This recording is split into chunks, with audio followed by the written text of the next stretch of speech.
Hi there. My name is Oliver Boyd Barrett.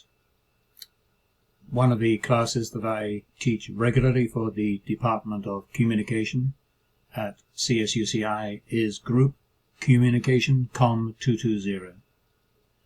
I am going to talk about that course and about the way that I have developed it as a blended learning course.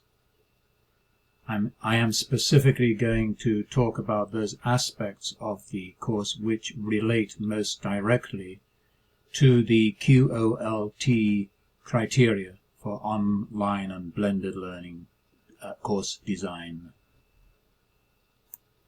So the page that you're looking at now is the page that students see when they first go to the Blackboard course page.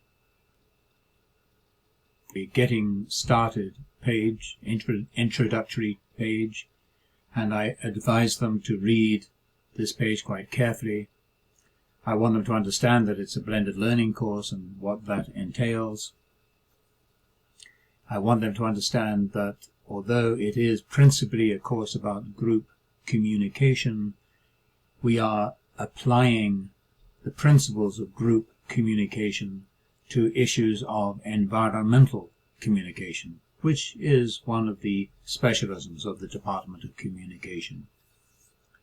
I also want them to understand, at least in this rendering of COM 220, that the syllabus, the traditional syllabus, remains the dynamo that makes the class go, in the sense that at any moment during the course, they have only to consult, students have only to consult with the schedule on the syllabus to find out what is going on in that week and what they should be doing in that week. So at the end of that Getting Started section, I have also included my own contact details. They can contact me at any time using my email. They may make an appointment to come to see me during my office hours, or they can approach me at the end of any of my classes with whatever questions they may have. So what I am proposing to do now is to show you the menu items on the left-hand side of this screen, because that is by far the easiest way to learn about the structure of the class and my expectations for the students. But rather than, I will in a moment start working down through the list, but it makes best sense to start with the syllabus. And the syllabus does provide relevant data in relation to many of the objectives and sub-objectives of QOLT that are outlined in sections 1 and 2 of the QOLT document. Eventually I may move to a course structure that is presented module by module through the course menu on the left of the screen, or even week by week. But for the moment, because I'm still developing this course, it's very much a course that's still in a process of evolution. I'm actually finding it more helpful, more flexible to mix the more diverse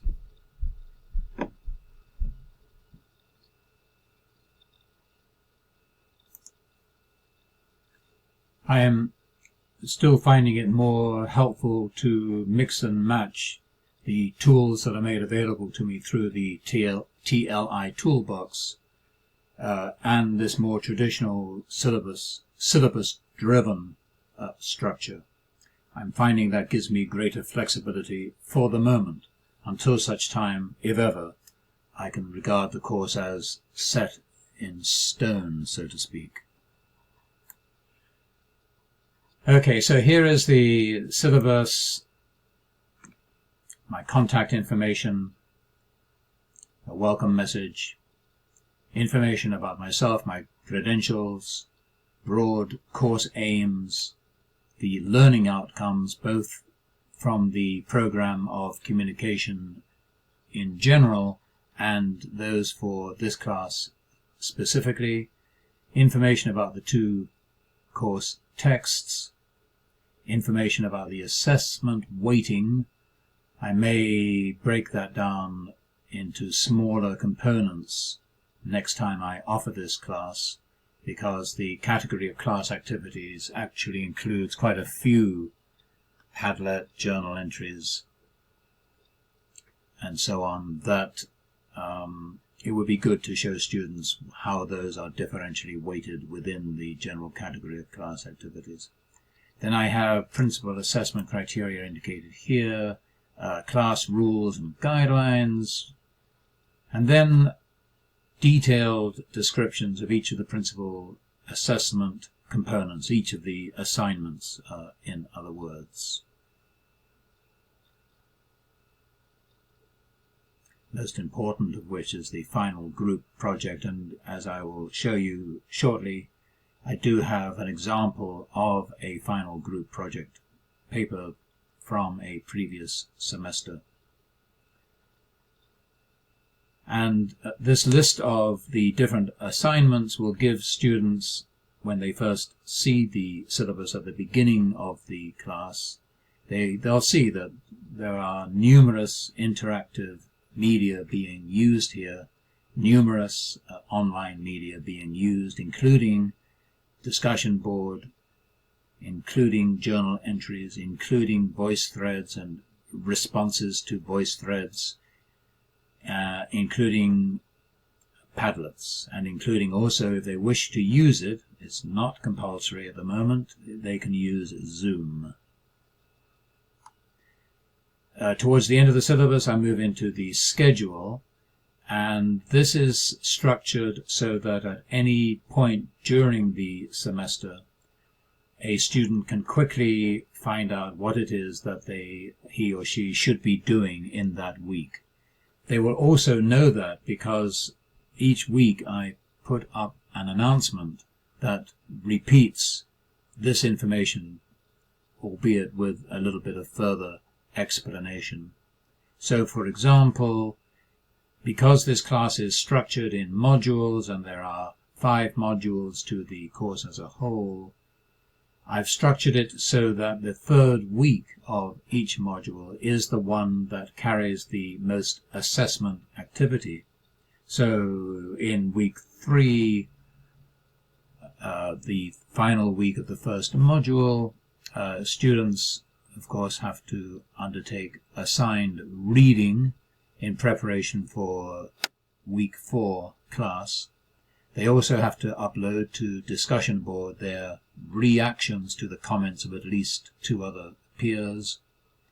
They should upload a journal entry, which is the tool I use to encourage them to be reflective about what is going on in their groups and to make sense of what is going on by using concepts, ideas, insights from the principal course text working in groups.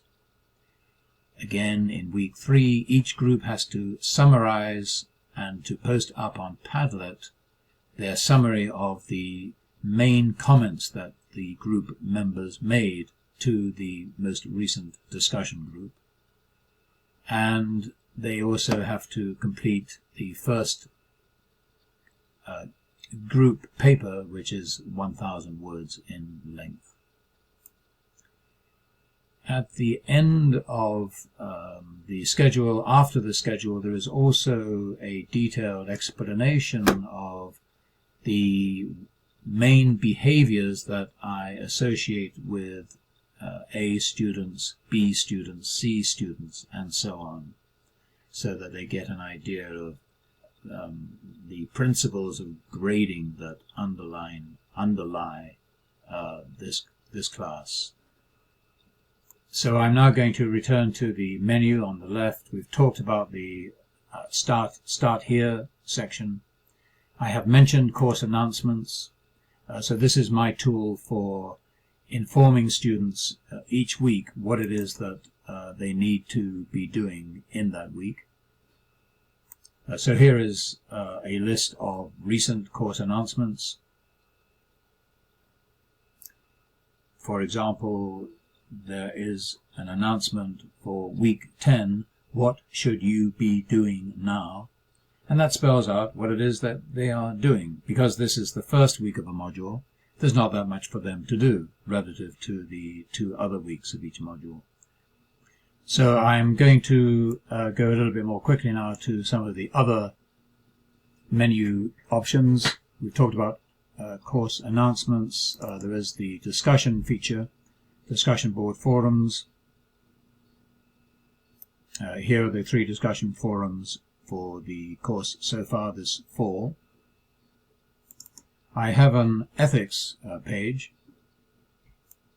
The ethics page principally reminds them that there are ethics of group communication, which is a topic that is dealt with in Chapter 1 of their main text.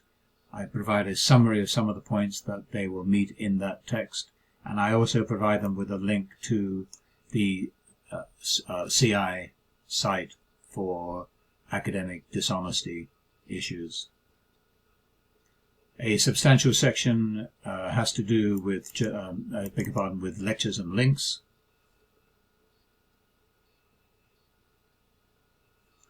And this is where students will be able to find PowerPoints based on or summarizing the contents of the major chapters of the 2 set books, Engelberg and Wynne, Klein. There are also PowerPoints based on chapters from a book that I used to use and still refer to, as well as some other links that I will use on a one-off basis in individual classes, including this one at the top, which is a link to DiCaprio's recent documentary about climate change. So I've talked about several of the menu items so far. Here is another one. I'm jumping over syllabus because we talked about that earlier on. Here is the Voicethreads section. The VoiceThread is I have a VoiceThread that introduces each module of the class, and it is through the VoiceThread that students get to see and to hear me even before we meet for the first time in class. And at the end of each of my VoiceThreads, I make a suggestion. I ask students to respond to my VoiceThread in some way, limiting their responses to 2 minutes each.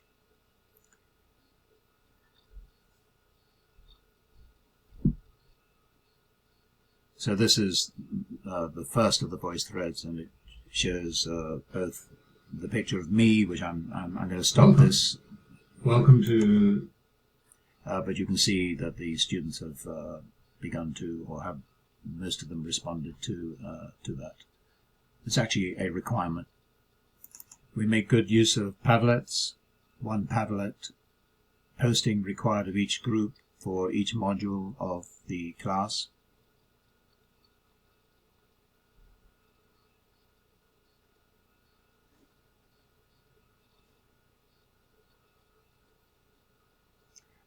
There is also a Zoom facility. It's not a requirement, but I have encouraged my students to use Zoom, and even though their first experience using it isn't always satisfactory, it is something that they can talk about. It is a relevant topic that they can talk about for their journal entries.